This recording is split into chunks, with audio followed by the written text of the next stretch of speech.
Venezuela میں operation سے پہلے امریکہ نے وینزویلا کا نیول بلاکیڈ بھی کیا تھا اور اس آپریشن میں دنیا کے سب سے بڑے طیارہ بردار جہاز USS جیرالڈ آر فورڈ نے بھی حصہ لیا تھا۔ اور پھر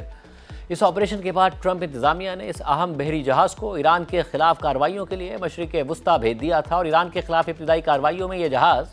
امریکہ کی طاقتور فوجی قوت کا حصہ تھا، مگر پھر حیران کن طور پر مارچ کے آغاز میں ہی اربوں ڈالرز مالیت کے اس جدید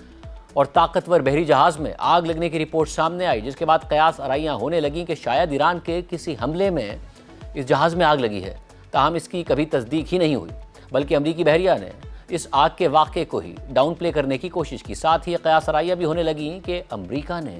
اس جہاز میں ہونے والے نقصان کو کم ظاہر کیا ہے، مگر تقریباً 3 ماہ بعد اب یہ طیارہ بردار جہاز واپس امریکہ پہنچ گیا ہے اور اب اس جہاز کو پہنچنے والے نقصان کی تفصیلات بھی سامنے آ گئی ہیں اور یہ تفصیلات خود امریکی فوجیوں نے امریکی میڈیا کو بتائی ہیں۔ اور امریکی نشریاتی ادارے CNN کے مطابق مارچ میں ایران کے خلاف کارروائیوں میں حصہ لینے کے دوران جب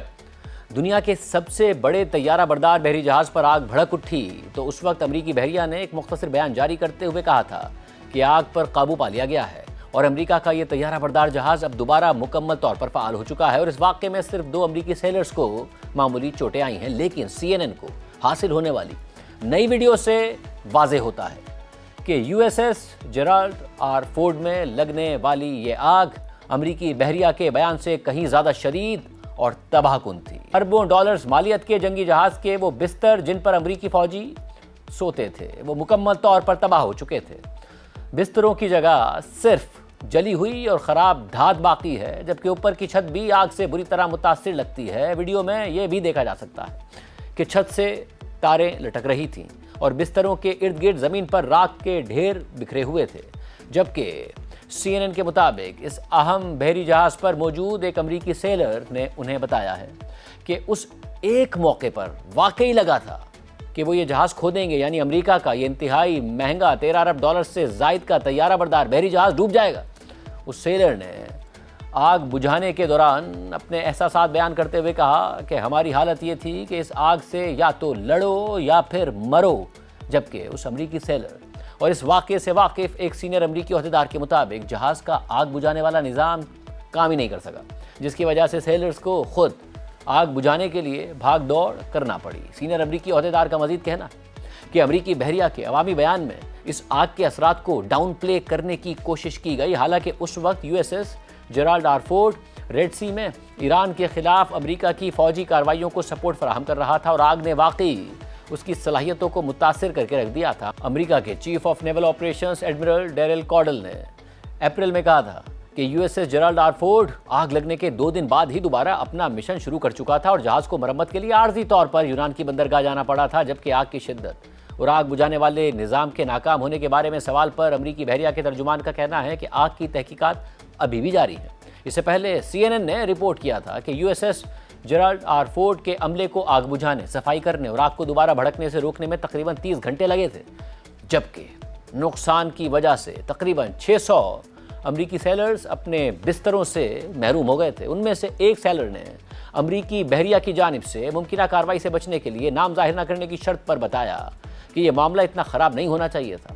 جہاز میں نصب آگ بجھانے والے نظام کو آگ خود ہی بجھا دینی چاہیے تھی۔ CNN کو ملنے والی ویڈیوز اور اس جہاز پر موجود سیلرز کے بیانات اس اہم امریکی طیارہ بردار جہاز کی 11 ماہ کی طویل اور غیر معمولی تعیناتی کی اب تک کی سب سے واضح عوامی تصویر پیش کرتے ہیں، جس میں ایران کے ساتھ جنگ اور وینزویلا میں امریکی فوجی کارروائی بھی شامل تھی۔ امریکہ کے chief of naval operations admiral Darrell کارڈل نے USS جیرالڈ آر فورڈ کے امریکہ میں واپس آنے کے بعد کہا تھا کہ بڑی آگ ہمیشہ ایک چیلنج ہوتی ہے اور لانڈری اور ڈرائر سے لگنے والی یہ آگ ایک سنگین واقعہ تھی، لیکن جہاز کے عملے نے صورتحال کو بہت اچھے طریقے سے سنبھالا، بہادری اور مہارت سے اس آگ کا مقابلہ کیا اور یہ جہاز چند ہی دنوں میں دوبارہ اپنے فرائض انجام دینے کے قابل ہو گیا۔ CNN کی رپورٹ میں مزید لکھا ہے کہ 13 ارب ڈالرز مالیت کا یہ بحری جہاز ایران کے خلاف امریکی فوجی کارروائیوں کا مرکزی حصہ تھا اور اس طیارہ بردار جہاز پر موجود پائلٹس نے بمباری کے کئی مشنز انجام دیے تھے جن میں ایرانی اہداف کو بھی نشانہ بنایا گیا تھا، لیکن یہ بڑا طیارہ بردار جہاز صرف حملے ہی نہیں کر رہا تھا بلکہ اس کے ساتھ چلنے والے کیریئر اسٹرائک گروپ کو ایران کے میزائلز اور خودکش حملہ آور ڈرون سے مسلسل خطرات کا سامنا بھی تھا۔ اور CNN سے بات کرنے والے ایک امریکی سیلر نے کہا کہ ایک موقع پر جب ہم ریڈ سی میں تھے تو ہم نے آسمان میں ایرانی حملوں کے دوران اورنج کلر کی ایک لکیر دیکھی تھی سیلر کا مزید کہنا تھا کہ جب ایرانی میزائل یا ڈرون ان کے جہاز کے ایک مخصوص فاصلے تک پہنچ جاتے تھے تو جہاز میں خطرے کا الارم بج جاتا تھا اور عملے کو خبردار کر دیا جاتا تھا کہ حملے کے لیے تیار رہیں اور ممکنہ نقصان سے نمٹنے کے اقدامات کریں۔ CNN کے مطابق تعیناتی کے دوران آگ ہی واحد مسئلہ نہیں تھا،